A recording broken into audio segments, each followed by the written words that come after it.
It was supposed to be an ordinary night of babysitting. I'd done this dozens of times before, and I was looking forward to a quiet evening.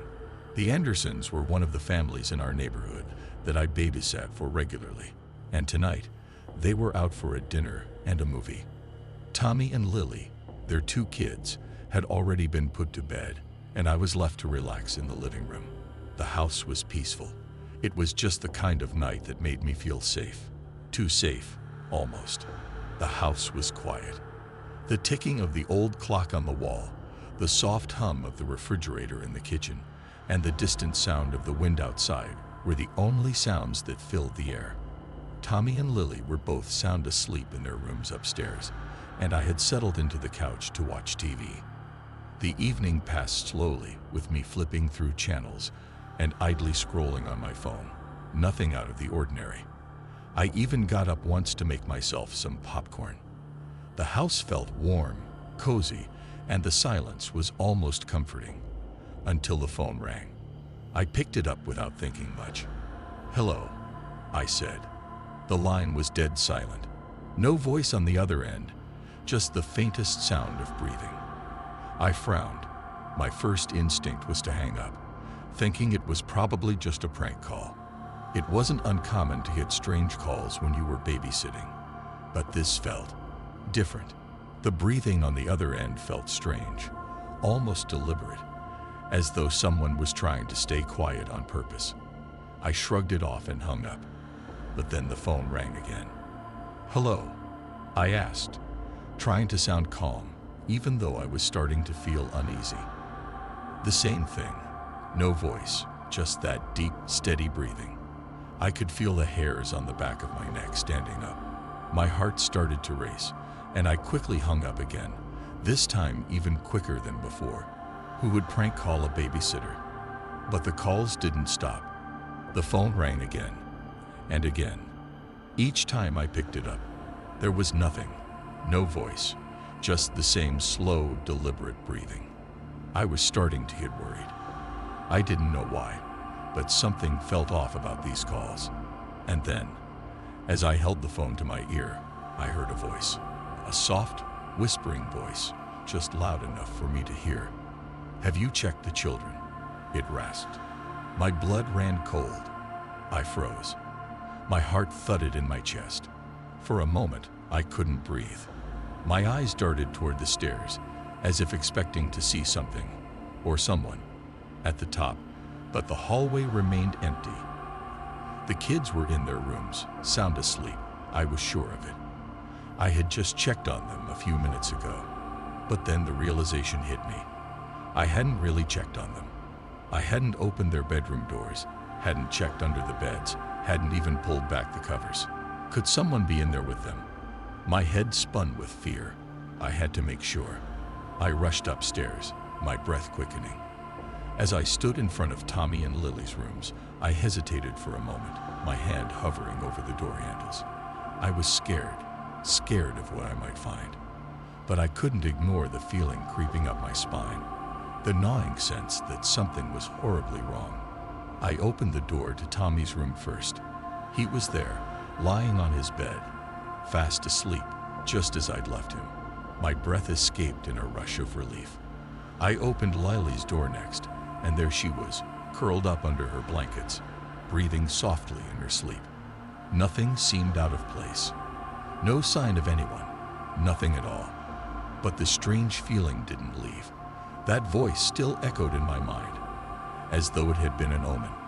I didn't feel safe. I walked back down the stairs, but the unease only grew.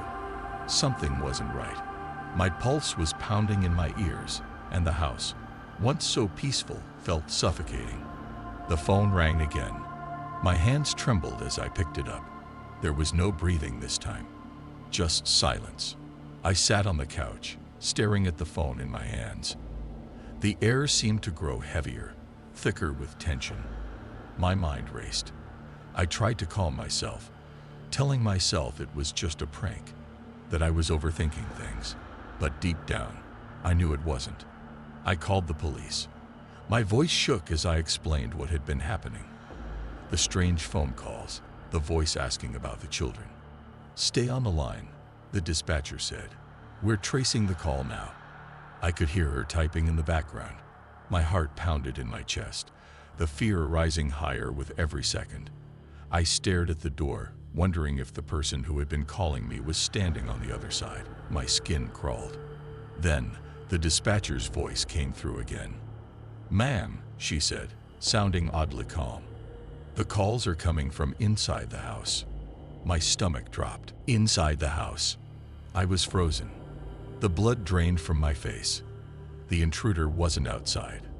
They were already here, in the house. I could hear the faint rustling of something moving upstairs. I had to move. I had to hide. I glanced around the living room, desperate for somewhere to hide. But there was nowhere. I was exposed. I grabbed my phone and whispered into it, my voice trembling. "He's inside the house." Suddenly, I heard it. Footsteps. Soft, deliberate steps coming down the stairs. Then, the unmistakable sound of the attic door creaking open. I felt the cold grip of terror clutch at my heart.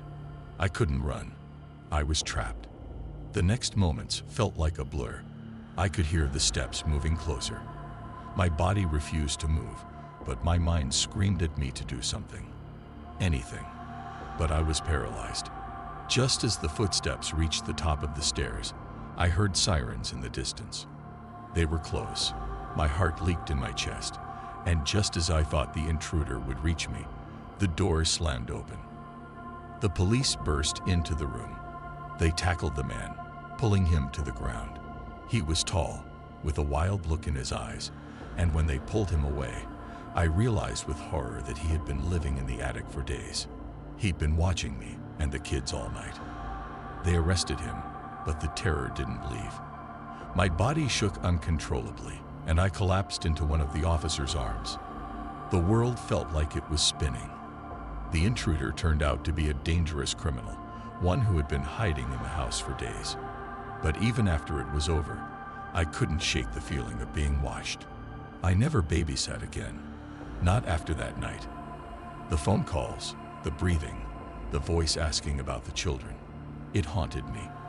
The legend of the babysitter and the man upstairs would later spread, but I knew the truth. I had been lucky. I had been one of the few to survive. In the quiet, unassuming neighborhood of Waukesha, Wisconsin, a tragedy occurred in May 2014 that would shock the world. Two 12-year-old girls, Morgan Geyser and Anissa Weier, led their friend Peyton Leutner into the woods with an eerie and horrifying plan that they would later claim was inspired by an urban legend they believed to be real: the Slender Man. The trio had been friends for years, inseparable in their small-town world. They spent countless hours together, from school to the quiet suburban streets, sharing their lives and imaginations. But on that fateful day, everything changed. The plan was simple in its cruelty. Morgan and Anissa had decided that in order to prove their loyalty to Slender Man, a tall, faceless figure known for haunting and preying on children, they needed to sacrifice Peyton. They believed that by offering her life, they would gain the creature's favor and protection. They were convinced that if they didn't, Slender Man would harm their families. The game they told Peyton they were playing was innocent enough in appearance, and Peyton, trusting her friends, had no reason to suspect anything wrong. She followed them into the woods, unaware that this would be her last moments of innocence. The two girls led Peyton deeper into the woods, a secluded and wooded area known for being quiet and isolated, where they claimed they wanted to play a game of hide and seek. Peyton, unsuspecting, wandered further and further from the main road. There, in the deep shade of the trees, things took a darker turn. Morgan and Anissa had already decided what they would do. They attacked Peyton in a savage, unprovoked assault. Morgan, the more impulsive of the two, was the first to strike. She pulled out a kitchen knife she had stolen earlier and stabbed Peyton multiple times in the arms, legs, and torso. The attack was brutal. Peyton, in shock, tried to defend herself, but she was outnumbered and outmatched. The girls stabbed her mercilessly, as if in a trance, their minds clouded by the myth of the Slender Man. The pain and confusion were overwhelming for Peyton. Blood poured from her wounds, and she collapsed to the ground. But despite everything, Peyton wasn't dead. Somehow, she found the strength to push through the agony and crawl her way to safety. With staggering effort, Peyton managed to drag herself across the forest floor, leaving a trail of blood behind her. Her survival instinct kicked in. She crawled to a nearby road, her vision blurry from blood loss, and collapsed in front of a passing cyclist. The cyclist, horrified by the sight of the injured girl, immediately called for help. Within minutes, paramedics arrived and rushed Peyton to the hospital. Miraculously, Peyton survived.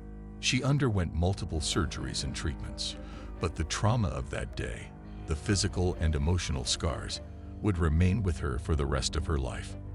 The horror of what had happened and the betrayal she felt from her two closest friends would haunt her for years to come. Meanwhile, Morgan and Anissa, thinking their grisly act had pleased Slender Man, ran away into the woods. They believed that they would be safe and that Slender Man would protect them. But the authorities soon launched a massive search, and the two girls were apprehended just hours later. At first, they claimed they had done it because of their belief in the Slender Man myth, a fictional creature they had discovered online. They said they had to prove their loyalty to him or else their families would be hurt. But their story was one that the world couldn't quite comprehend. How could two young girls, barely out of childhood, commit such a horrific act? What drove them to believe so deeply in something so sinister and unrealistic? The investigation revealed that both Morgan and Anissa had become obsessed with the Slender Man myth. They had spent months reading about him on the internet, researching his history, and even plotting how they would eventually prove their loyalty. They were convinced that Slender Man was real, a force that could offer them power and protection. They believed that by killing Peyton, they would become his proxies, chosen ones who would be spared from his wrath. The trial that followed was like something from a nightmare. The details of the crime, the shocking brutality, and the chilling motivations behind it made headlines around the world. Experts weighed in on the psychological effects of internet myths, the dangers of social media, and the vulnerability of young minds to dark fantasies. How could two seemingly normal girls, raised in an otherwise safe community, come to believe in such a horrifying myth? And how could they act on that belief in such a violent way? The trial also raised questions about the role of the internet in shaping young minds, especially when it comes to the dark corners of the web. Morgan and Anissa's obsession with Slender Man had been nurtured online, where they found a community of people who shared their fantasies. The case became a grim reminder of the power that urban legends, no matter how fictional, could hold over the impressionable. The two girls were charged with attempted murder. Morgan, who had taken a more active role in the stabbing, was deemed mentally ill and sent to a psychiatric facility for treatment. Anissa, who had more reluctantly participated, was also committed to a mental health institution, but for a different sentence. Both girls would face years of treatment, but it was unclear if they would ever truly understand the full scope of their actions. In the years that followed, the legend of Slender Man, which had started as a fictional creepypasta, became far too real for the families involved. For Peyton, life would never be the same. She had survived the stabbing, but she would forever carry the emotional and psychological scars of that day. The trauma of being attacked by her best friends, people she trusted, was something she would never fully heal from. The story of the Slender Man stabbing served as a chilling reminder of how real-world consequences could result from internet myths. While the girls involved in the crime may have believed they were fulfilling some twisted duty to a fictional figure, the aftermath was tragically real. And for Peyton Leutner, the trauma of that day would never fade, and her life would forever be marked by the horrors of that terrifying encounter. Elisa Lam, a 21-year-old Canadian student, checked into the Cecil Hotel in Los Angeles in January 2013, a place notorious for its troubled history. She was traveling alone, hoping to enjoy a solo adventure in the city, but little did she know, her stay would become the subject of one of the most mysterious and unsettling cases in modern history. During the days that followed her arrival, Elisa's behavior began to seem increasingly strange. Hotel staff and other guests noticed her acting out of character, agitated, uneasy, and somewhat erratic. However, it was an elevator video that would capture the world's attention. In the footage, Elisa enters the hotel's elevator, pressing multiple buttons as she stands inside. The doors don't close, and she steps out, looking down the hallway as if searching for something or trying to hide from something. Her movements were jerky and unusual. Sometimes she peered nervously around the corner of the elevator, seemingly avoiding an invisible threat. At one point, she even stepped out of view, peeking back into the elevator as if trying to hide. The unsettling footage, lasting several minutes, made its way into the public eye, sparking a frenzy of theories. Though Elisa had been diagnosed with bipolar disorder, many found it difficult to explain her behavior on that video. Was she experiencing a mental breakdown? Was she under the influence of something?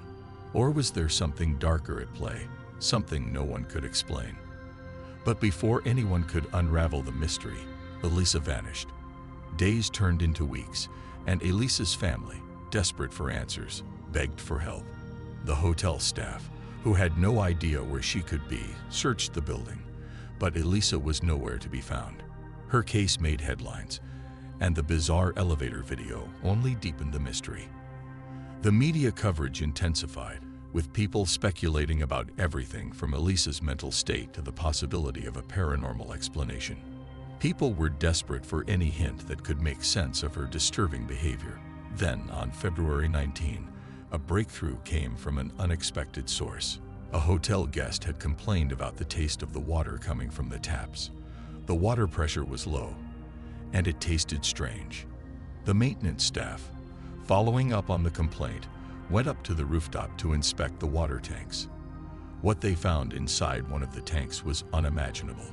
Elisa's lifeless body was floating in the water, decomposed and surrounded by her personal belongings. She had been inside the tank for nearly 3 weeks, and no one had noticed her disappearance. The discovery sent shockwaves through the public. How had Elisa gotten into the tank? The rooftop was only accessible by a locked door, and the tank had a heavy lid. Investigators were left stunned and confused. Theories about Elisa's death began to swirl. Some believed that she had wandered up to the rooftop while in a state of confusion, unable to find her way back down. Perhaps, they speculated, she had climbed into the tank herself, thinking it was a way to escape, but ended up trapped inside. Theories about a mental breakdown gained traction, but many still struggled to reconcile her strange behavior with the discovery of her body. As the investigation continued, the hotel's dark history began to add another layer of mystery to the case. The Cecil Hotel had been the site of countless suicides, murders, and strange deaths over the years, making it a place shrouded in eerie legend. Could Elisa's death be another chapter in the hotel's grim history? Some suggested that her strange behavior could have been linked to a haunting or paranormal force. The possibility of foul play was also considered, but there was no evidence to suggest that anyone else had been involved. Despite the widespread speculation, the official cause of death was ruled as accidental drowning. The coroner concluded that Elisa had climbed into the water tank on her own, but no one could explain how she had gained access to it or why she had been acting in such an odd way before her death. The unanswered questions lingered, and the mystery surrounding Elisa's last days only deepened. The elevator footage continued to haunt those who watched it, offering no explanation for Elisa's erratic behavior. Had she been trying to escape something? Was she under the influence of drugs or suffering from a mental break? Or had she encountered something darker during her stay at the Cecil Hotel? No matter how many theories were proposed, no one could offer a definitive answer. Elisa's tragic death became the subject of countless documentaries, podcasts, and online discussions, with people from around the world attempting to make sense of what happened. Some believed her death was the result of a mental health crisis, while others argued that something more sinister, perhaps even supernatural, was at play. Regardless of the cause, The mystery of Elisa Lam remains unresolved, and her story continues to captivate and disturb those who hear it. The Cecil Hotel, now rebranded as the Stay on Main, remains infamous for its connection to Elisa Lam's death, as well as other strange and tragic events that occurred within its walls. The case of Elisa Lam serves as a haunting reminder of how the unknown can consume us and how some mysteries may never be fully understood. Karen, a single woman living alone in a quiet suburban neighborhood, had always considered her Doberman, Duke, to be more than just a pet. He was family. One evening, after returning from work, she found her beloved dog in a distressing state. Duke was choking on something, his body rigid, his breaths shallow and labored. Panic surged through Karen's veins as she rushed to his side, trying everything she could think of to help him. With no time to spare, she bundled him into her car and sped to the local vet, hoping they could save him. The vet worked quickly, performing an emergency procedure to clear Duke's throat. After what felt like an eternity, Duke was stable again, breathing normally and recovering from the scare. Karen breathed a sigh of relief, but as she waited for him to fully recover, something strange happened. Her phone rang, breaking the silence in the sterile waiting room. "Check your house," a voice on the other end whispered, sending chills down her spine. There was no name, no explanation, just that cold, haunting message. "Hello, who is this?" Karen asked, her voice shaky. But the line went dead. Karen's heart pounded in her chest as she stared at the phone, confusion and fear gripping her. Who would call with such a cryptic warning? The vet told her Duke would be fine, and she could take him home soon. But Karen's mind raced. Her house was the only place she had been before she rushed to the vet. She felt a growing unease that something wasn't right. After what seemed like hours, Karen decided to head back home, determined to find out if something was wrong. She couldn't shake the feeling that the call wasn't a random prank. As she entered her home, she looked around cautiously, expecting to see some sign of intrusion. But nothing was out of place. The front door was locked, the windows shut, and all her belongings were where they should be. She let out a shaky breath of relief. Maybe it was just a prank after all. The evening continued on in its normal, mundane fashion, but Karen's mind couldn't settle.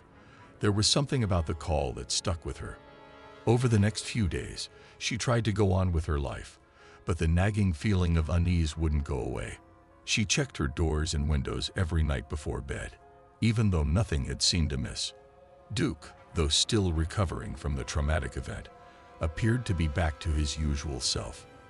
But then, one evening, Karen returned home to find Duke acting strangely again. He was whimpering, pacing around the house, looking agitated. Karen's heart dropped as she rushed to his side.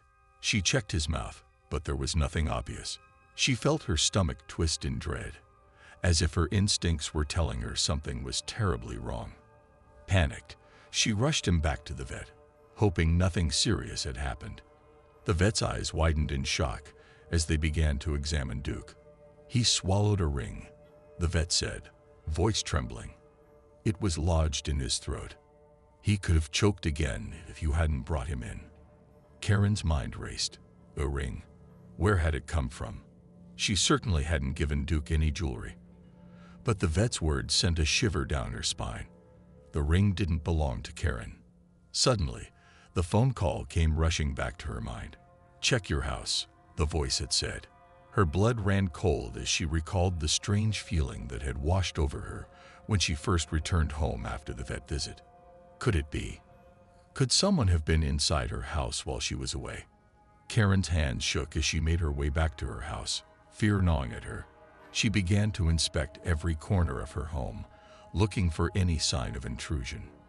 It was only when she started opening drawers and cupboards that the truth became clear.